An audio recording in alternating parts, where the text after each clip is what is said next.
7 things the F1 23 game should have based on community feedback. That is the question I have asked ChatGPT today to see what it comes up with. This is an AI that has access to a lot of information, so hopefully these things actually should be quite realistic of what the community, what I want in the F1 23 game. We're starting off with number 1. It says realistic and dynamic weather systems. F1 fans have consistently requested for more realistic and dynamic weather systems in the game with the ability to change during a race and affect driving condition. You know what? I would agree. Every single year we like the weather system to improve. You know, rain is something that has improved as the games have gone on in some aspects, and others maybe like visually, let's say. I actually think older F1 games do rain more justice for how hard it is to see in front of you. But then also in terms of the ground effects with the puddles, etc., the latest F1 game does probably the best job at that. In terms of the handling as well, though, this actually mentions affecting driving conditions in terms of the actual handling maybe of the actual car as well itself, not just actually all the visuals. Number 2 it's come up with is improved AI behavior. Many players have expressed dissatisfaction with the AI in the game, with requests for more realistic and challenging behavior from the computer-controlled drivers. Now, the words challenging behavior is the thing I want to kind of focus in on, because the AI, they do get better every year. Every year they get quicker, you know, 110 AI to 0. That scale is larger and larger every single year. So it's not a question of speed. It's that word of improved AI behavior. On F1 22, there are areas where the AI have definitely taken a step forward from F1 2021 in terms of the way they maybe try and go for a lunge, sometimes get it wrong. And actually, I'm very open to the fact that there are more AI mistakes now you see on the game, which is a good thing because it makes it a bit more realistic of they're not just robots that are completely 100% perfect and programmed to take the perfect racing line and do the perfect thing every single time. You want a bit of chaos, you want a little bit of, you know, mistakes in there, but I think there still could be much improvement on their defensive behavior and also the choices they make when attacking, because sometimes that can turn into over-aggression with some mistakes when they lock up and they're down the inside and they just go for a move that's never really going to be pulled off, the kind of move that a player would definitely back out of and try and pre-plan for a next corner. And then defensively, I think they can do even more work. There are some good moments of defense from the AI. There's been times where I have been completely stumped by, you know, they've defended very, very well, actually, to my surprise. But there's even more they could be doing, you know, to really cover off the inside line, really make your life difficult. I think there's a trend in modern Formula 1 now, kind of, you know, with thanks to drivers like Verstappen, where drivers are now really taking to the limit of, you know, taking a wider line on purpose to squeeze you out or making sure you have no room to work with, basically. And the FI have also allowed that kind of aggressive driving in recent years, so maybe that needs to be brought into the game a little bit to actually be a bit more realistic. Number 3 is one after my heart: deeper career mode. Players want a more immersive and engaging career mode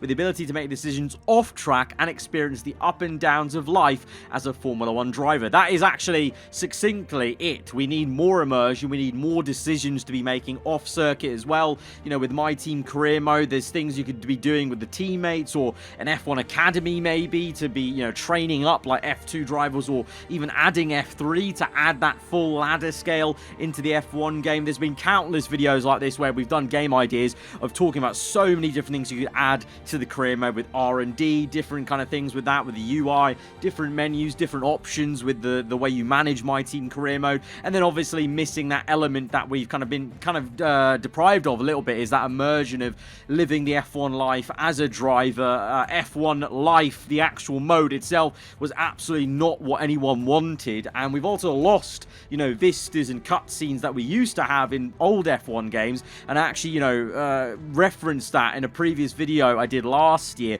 about old things in F1 games that could be brought back to bring that immersion of, as it says, experience of up and downs of F1 life. Number 4, enhanced multiplayer experience. Multiplayer is a big part of the F1 gaming experience, and players want improvements such as better matchmaking, reduced lag, the ability to race against friends more easily. This all is very true. The matchmaking sometimes can be a bit clunky, it's sometimes a bit slow when you go from race to race, the loading times, reduce lag. I mean, we all just don't want as much lag and, you know, issues with the game of, you know, desyncing basically, and the ability to race against friends a bit more easily and having a better, quicker system to maybe just get into open lobbies and, you know, actually stay connected to the lobby as well. I think, you know, enhanced experience could also, you know, if you think about it, thinking about more like limited time events like they did with the elimination mode. And I've already said that I reckon they will be delving into that more, because there's a reason why they put it out on F1 22 as a limited event to kind of test the waters. They even recently did a survey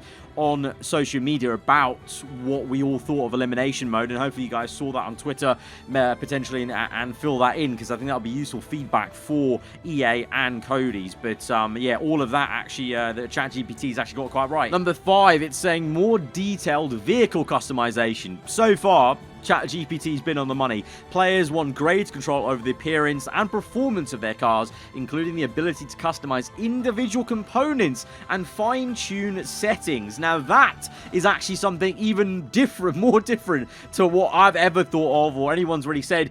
Customizing individual components, so breaking up the car livery maybe into the halo section, the side pod area, and giving us more intricate customization, maybe different, you know, if they want to stick with the podium pass, maybe have different podium pass livery items for different parts of the car, so you can mix and match and tailor the colors per se to your liking maybe, and then fine-tuning settings as well of components.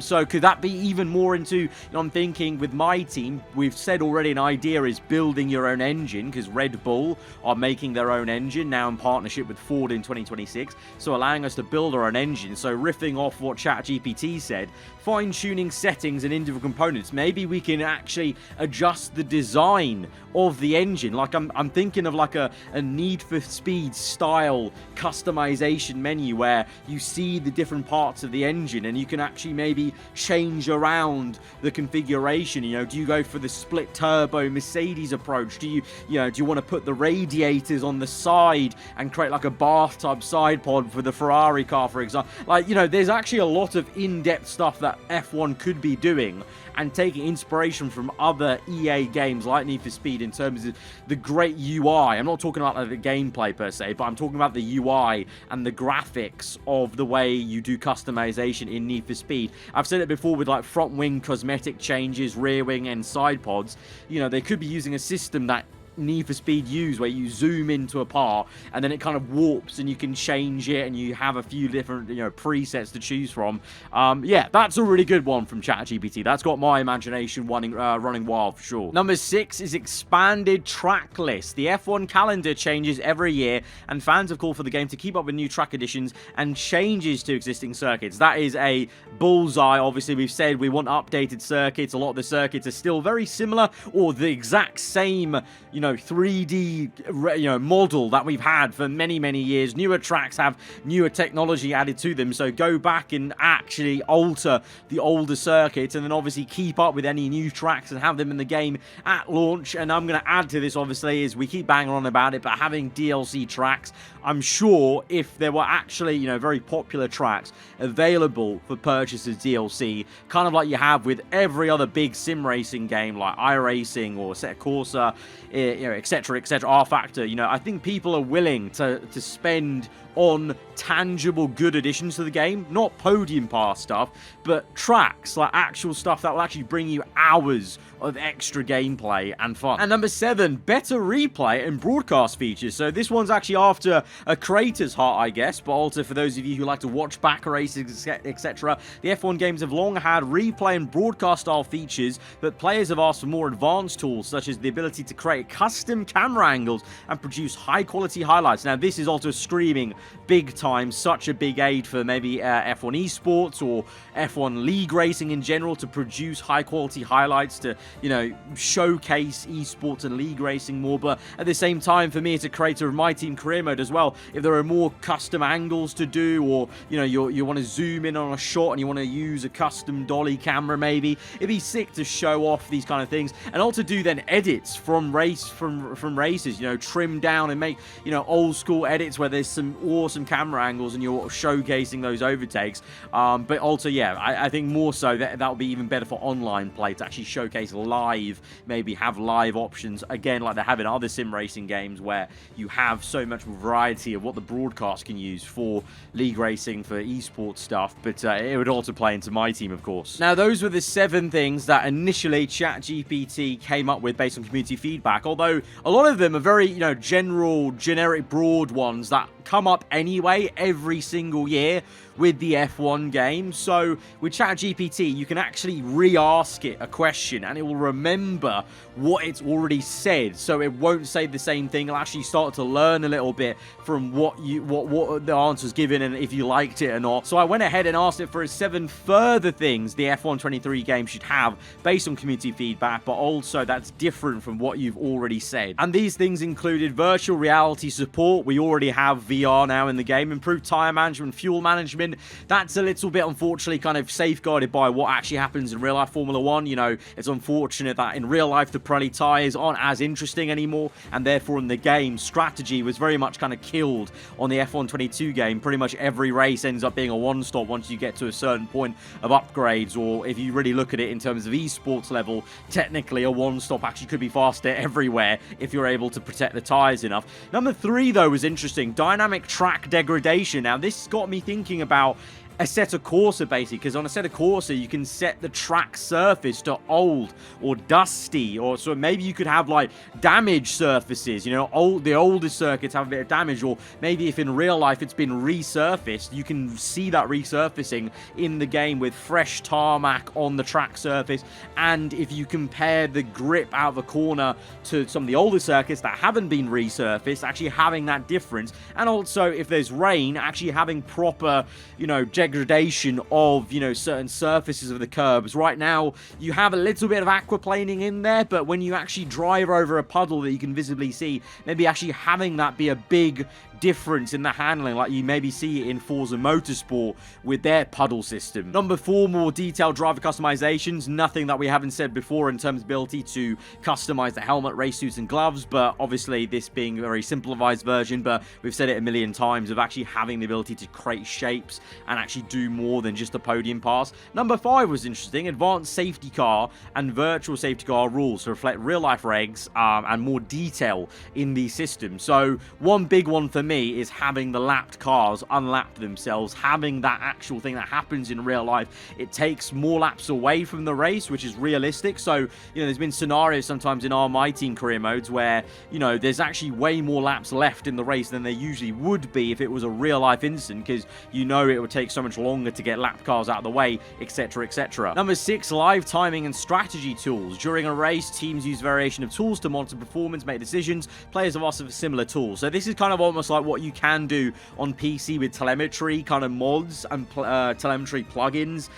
It's what, F1 esports teams use with, actual basically race engineers to help out the drivers. So maybe having some of those tools natively in the game could be quite interesting. And finally, number 7, realistic pit lane and pit stop experiences. So pit stops play a crucial role in the outcome of a race. Players have asked for more realistic and detailed pit lane and pit stop experiences in the game, including the ability to perform practice pit stops and real-time decisions during the races. So practice pit stops is a good one, like kind of with F1 Manager. Can we train our pit crew to be better, not just purchasing the upgrade on the in the My Team area, but actually doing practice stops to actually help that. And of course, we do have, F1 22 added in like manual pit stops, but adding to that in terms of actual more jeopardy maybe with that in terms of the way you time the releases maybe, and also just full-on manual driving in the pit lane, so you have to actually drive in yourself, not just a button to turn in potentially. But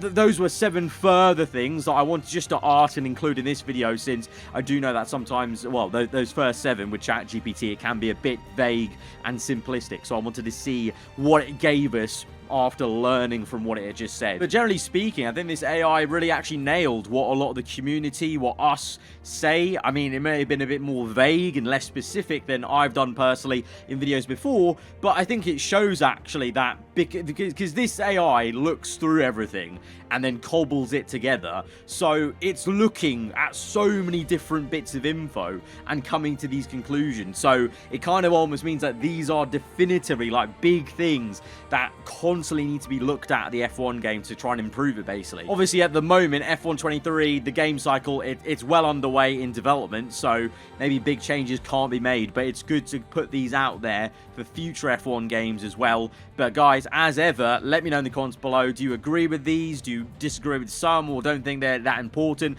And let me know your own comments and thoughts down below. If you are new around here, then do get subscribed for weekly Formula 1 content. If you did enjoy the video, hit the like button, and I'll catch you guys around. Goodbye.